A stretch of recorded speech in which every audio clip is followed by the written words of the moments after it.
It's not beauty! It's violence! It's not passion! It's violence! It's not clothing! It's violence! L'industrie de la fourrure et les compagnies de vêtements qui l'utilisent sont la cible depuis des années des militants animaliers. La pression publique n'a jamais été aussi forte et les compagnies craquent l'une après les autres. Canada Goose, Rudsac, Moose Knuckles ne vont plus fabriquer ou vendre de vêtements avec de la fourrure d'ici décembre. Une autre entreprise bien québécoise, Canuck, a pris la même décision l'an dernier. La marque a offert de la fourrure pendant 45 ans, mais il n'y a jamais eu un manteau chez Canuck qui était fait qui venait avec une fourrure dessus. La fourrure a toujours été accessoire, donc à la discrétion du consommateur. Plusieurs, le consommateur la prenait. Effectivement, en fait, quand la marque a été rachetée il y a 8 ans, c'est un gros pourcentage des ventes, la fourrure dans l'organisation. Oui, très important, oui. Et qu'est-ce qui a fait qu'à un moment donné, vous avez décidé d'abandonner ça? La perception consommateur est pas bonne face à la fourrure, bien évidemment. Les déboires de la fourrure ont débuté avec une image. Voilà ce que c'est qu'un bébé phoque et voilà ce qu'on tue.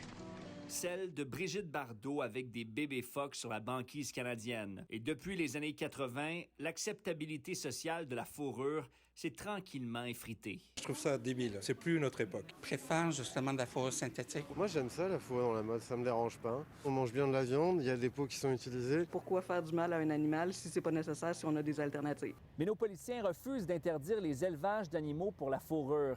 D'ailleurs, certains se sont affichés assez publiquement en sa faveur.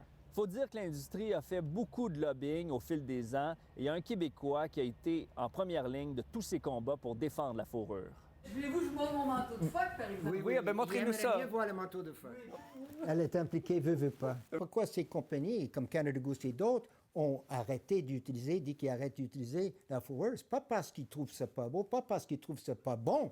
Ils ont arrêté la fourrure parce qu'ils étaient harcelés, attaqués, et les coûts de sécurité et pour leur réputation et pour leur magasin devenaient trop élevés. Et qu'est-ce qu'on est en train de faire? C'est qu'on est en train de démolir un petit secteur où les animaux sont bien. Son lobby a lancé des sites web pour défendre la fourrure, des dépliants pour les enfants et des vidéos disant que les animaux à fourrure sont une ressource durable.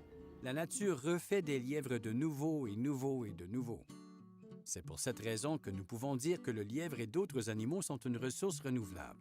Les écologistes ont dit la solution pour le problème avec les vêtements, il faut qu'on achète moins, de meilleure qualité, qui durent et qu'on peut réparer. La fourrure, c'est exactement ça. Lors de la dernière élection, la SPCA a demandé au parti de prendre position sur les élevages d'animaux pour la fourrure. Alors, on s'engage à Québec solidaire à abolir ces élevages-là. On pense que les Québécois là, sont prêts à ce qu'on mette fin à ce type de pratique-là. Oui, on s'engage à interdire complètement ce genre de pratique. Donc, au Parti conservateur, nous, oui, c'est clair. Mais il y avait un grand absent à ce débat-là. La CAQ n'a pas participé à notre débat et le MAPAC, justement, le ministère de l'Agriculture, est en train de se pencher cette année sur toute la réglementation en matière de bien-être animal au Québec.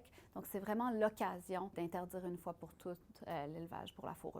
Le ministre québécois de l'Agriculture, André Lamontagne, a refusé toutes nos demandes d'entrevue. On a dû aller l'intercepter dans les couloirs de l'Assemblée nationale pour connaître sa position. Ce pas des pratiques qu'on encourage au ministère, mais ce qu'on a vu depuis plusieurs années, c'est une attrition naturelle là, du nombre de producteurs. Ça va dans le sens là, des volontés des Québécois. C'est clair, le ministre ne veut plus aider les éleveurs d'animaux à fourrure, mais pour l'instant, pas non plus abolir cette pratique. L'industrie de la fourrure, elle, est réaliste. Le combat était peut-être déjà perdu d'avance. C'est le problème fondamental parce que ces attaques nous demandent de défendre le mort.